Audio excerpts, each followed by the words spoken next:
Yes, dear friends, I'm here. Yes, today we are going to learn some English slang, phrases and idioms, and also words. And these words, let me first tell you what a slang word or a phrase means exactly, because many of us have the idea that slang means perhaps obscene or vulgar. Slang does not necessarily mean obscene or vulgar. But slang is what is used in a very informal spoken English. Alright? These words and phrases which I'm going to give you today are used mostly in spoken English. But when we write something, we very sincerely and consciously avoid using these words and phrases because they are slang. Okay? So that is what we are going to learn today. There you see 10 sentences are there, and in each sentence there is either one or two slang words or phrases. Alright? So we will learn the meaning. I will write down the meaning here beside each sentence. And if you want, you may of course write down in your exercise book or in your notebook. I shall request you to sit with a notebook or an exercise book and a pen, so that when I tell you the meanings of these words and phrases, you can note down in your maybe diary. Okay? So number one, look at number one. She has her ass in a sling. Often you will hear this particular phrase, ass in a sling, in English movies. Especially when you watch American movies, there you see they often use these kind of phrases and idioms. But if you don't know the meaning, then it will be difficult for you to understand the film properly. Or if you are interested in learning English, it is very important for you to know the meanings of these idioms and phrases. It's slang words, slang idioms and phrases. Okay? But I shall request you to sincerely and consciously avoid using this kind of phrases when you are writing something, especially when you are writing something literary or maybe something formal, you are writing a formal letter. It is better for you to avoid using this kind of words and phrases. Okay? And also when you are speaking English, not that indiscriminately you shall be using these words and phrases. When you are talking to some respectable senior person, I think it is better for us to avoid these kind of phrases and idioms. Because the person to whom I am talking may get a little offended if I use this type of words and expressions. But when you're talking to your friends or the people you know very well, especially of your age group, then you are at liberty to use this kind of words and phrases. Well, the number one, what does number one say? She has her ass in a sling. This particular one is the slang. Okay, ass in a sling. So it simply means she is in trouble. She is in trouble. So I'm not writing the entire sentence. I'm writing only here in trouble. In trouble. T-R-O-U-B-L-E.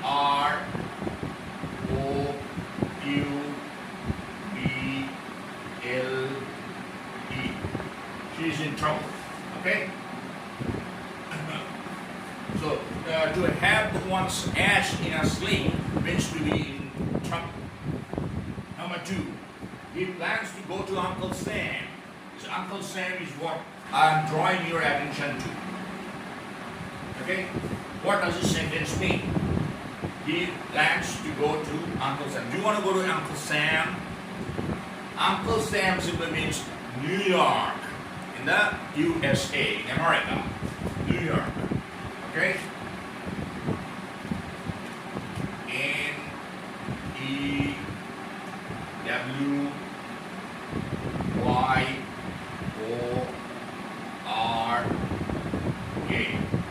New York. So he plans to go to New York. He plans to go to Uncle Sam. Where is your uncle? Where does your uncle live? My uncle lives in Uncle Sam. Okay? Number three, he tried to bite my ear. This is what you have to note down, of course, in your exercise. He tried to bite my ear. He tried to to borrow money from me. He tried to borrow money from me. So it means to borrow money, B-O-R-R-O-W,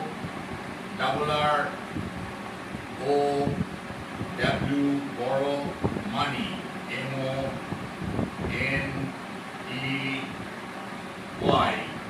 borrow money. You should never bite your friend's ear. You should not ever bite anybody's ear for that matter. You shouldn't borrow money from anybody. Okay. Number 4, a blatherskite is asked to take the breeze. Here you see that one slang phrase, another slang word are used. So what are they? These are number 1, blatherskite, and number 2, take the breeze. Take the breeze. So you have to know the meaning of this word, blatherskite. It's a very colloquial word. It's used in spoken English, and this one as well. To take the breeze.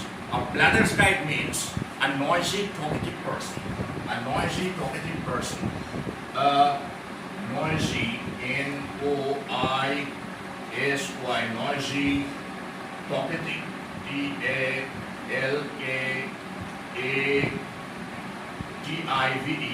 talkative person. I'm not writing a man or woman because person means either man or woman. So she is a blatherskite, he is a blatherskite, both are correct. And take the breeze. What's the meaning of take the breeze? To leave. L-E-A-V-E. To leave. To take the breeze means to leave. L-E-A-V-E.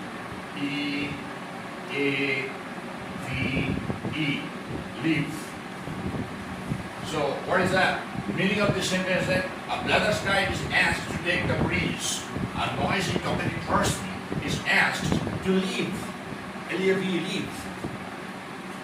Move on to number 5. She did her bun and did a bunk. Did a bunk perhaps many of us know because this word is very frequently used in English. So you may know the meaning of this one. But did a bun. There are 2 slang phrases, slang idioms. Number 1 is she did her bun, and number 2 is did a bunk. She did her bun means she lost her temper. Do you ever do your bun? Do you ever lose your temper? Okay. I generally try to avoid doing my bun because I know that it will ultimately harm me. So, did her bun means to lose, L-O-S-E, lose temper, T-E-M-P-E-R, to lose temper. And to do a bunk means to depart and leave, L-E-A-V, depart hurriedly, H-U-R-R-I-E-D-L-Y,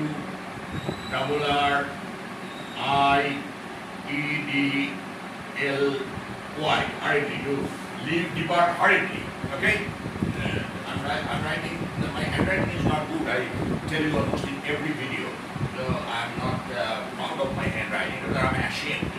What can be done, this is my handwriting, this is what my board has given me. So please, if you fail to make out what is written here, try to listen to the spelling. When I'm writing these words and phrases, I'm also spelling the words out, spelling the phrases out very loudly so that you can note down in your exercise book.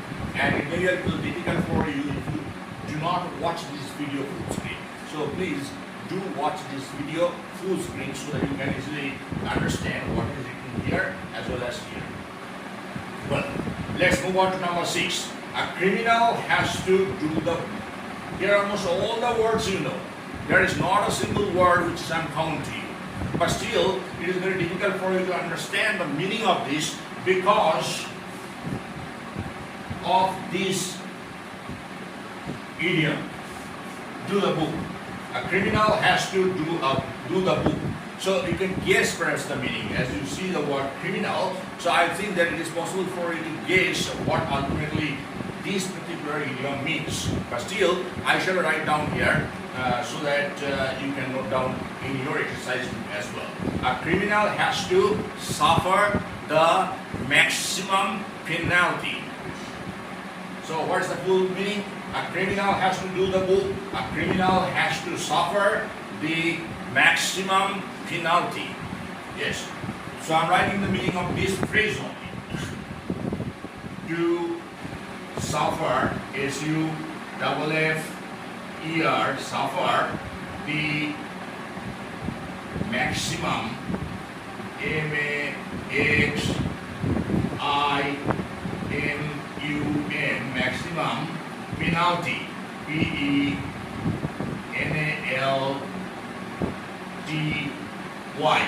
penalty.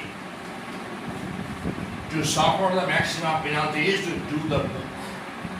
Alright? Number 7. A chicken shit is in the cart.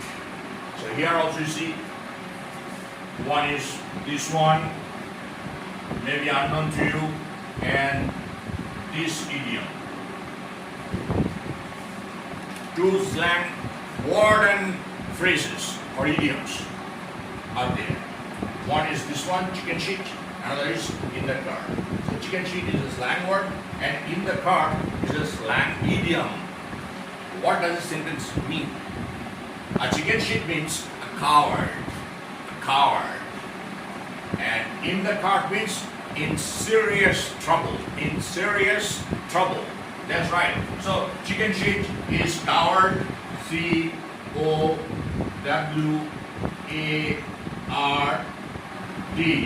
coward.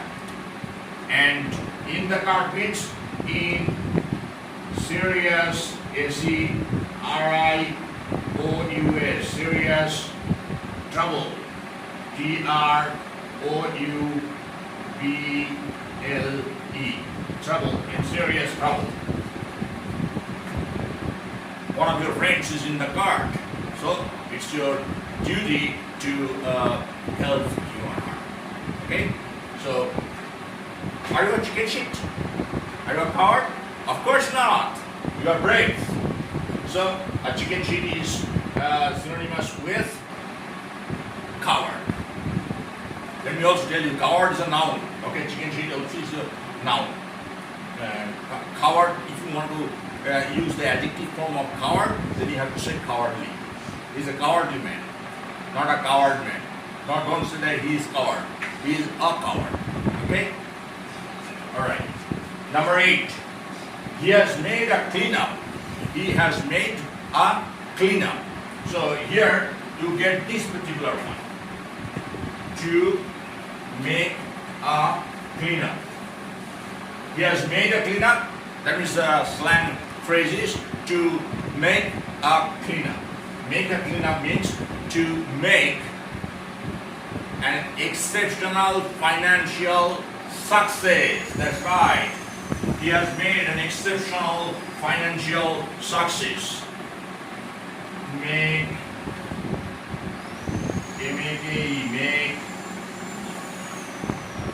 exceptional, E-X-C-E-P-T-I-O-N-L,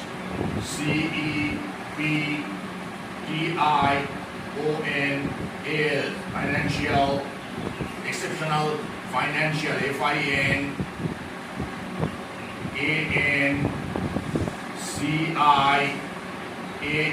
financial success, S-U-C-C-E-S-S.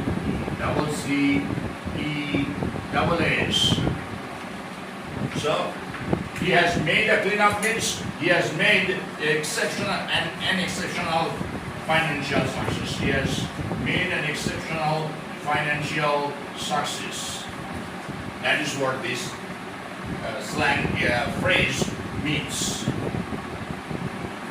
He has made a cleanup. So make up a few sentences with these slang words and phrases and write down in the comment box. Okay? I shall check. I shall, of course, read all the example sentences that you make, and then I shall give my feedback to you. All right. Move on to number 9. Put a sock in it. Hey guy, put a sock in it. Put a sock in it. Be quiet. Be quiet. Q-U-I-E-T, quiet. I'm not saying quiet. Q-U-I-T-E. So there is a fine difference between the quiet and quiet. How to pronounce this? You should also know. Now you may forget which word is to be pronounced in which manner. Sorry. So Q-U-I-T-E is quite. I'm quite sorry. I'm quite sorry. Quite means completely or entirely. Quite should rhyme with the pronunciation. Okay, for the pronunciation I'm giving you this T. Quite should rhyme with W-H-I-T-E, white. White you know very well. So you must be able to pronounce the word Q-U-I-T-E, quiet. And Q-U-I-E-T, quiet. Quiet means silent or calm. So Q-U-I-E-T, quiet, should rhyme with diet. Everybody knows the word diet. So when you are pronouncing this word quiet, remember it should rhyme with what? Yes, diet. That's right, diet. All right. So put a sock in it. Be quiet. Be quiet. Q-U-I-E-T.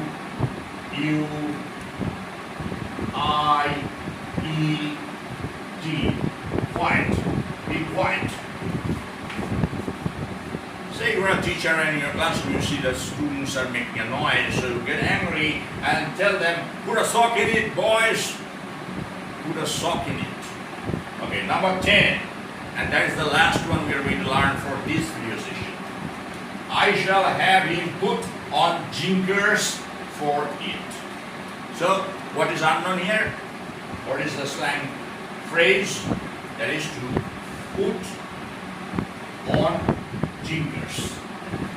I shall have him put on jinkers for it. It simply means I shall have him punished for it. I shall have him punished for it. So, put on jinkers. Punished. P-U-N-I-S-H-E-D.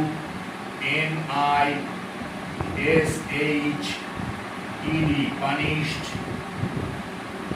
is put on jinkers. A person has done something seriously wrong to you. You are very angry, so you are telling that person, I shall have him put on jinkers. You don't know me. My father is a lawyer. My father is a lawyer, so you are threatening him that you will have him put on jinkers. That's it. So these are the words and phrases. All these are slang words and phrases, idioms. Note down in your exercise book and do not forget the instruction that I have given you. What is that instruction? Let me remind you. You will not use these phrases and idioms when you are writing something, when you are writing an examination. Then always remember that you cannot use this kind of words and idioms. If you use, you will have discredit for that. Your teacher will of course not be very happy if you use these words and phrases. So what will you use? What's the value of learning this? When you are having a very casual chat with your friends, not formal, or with the people of your age group, you may use these words and phrases. You are at liberty. None will raise any objection. But when you are talking to your father, when you are talking to the senior people, respectable senior people, you will never use these words and phrases. Okay? That is somewhat like a statutory wording. If you use these words and phrases, you may offend that person, that respectable person. Okay? So that's it for this lesson. Now it is time for that ritual, which I don't like, but I have to because I'm making a video for YouTube.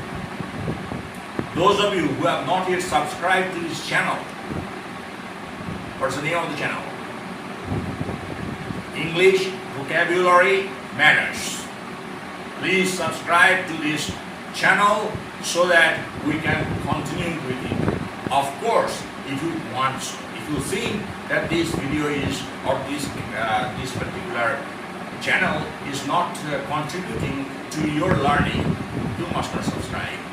It is very, I'm quite sure of that. And if you think that this video is of some use to you, please give a like. If you see that this video is very monotonous, boring, tedious, give a dislike. But if you give me a dislike, please mention in the comment box why you have given me a dislike. Alright? And I shall try, of course, to rectify my errors then. If I come to know from your comment why you are not very happy with this type of videos. See you again in the next video session. And if you have friends who are equally interested in learning English, please share this video with them. Thank you very much. See you again in the next video session. Bye-bye.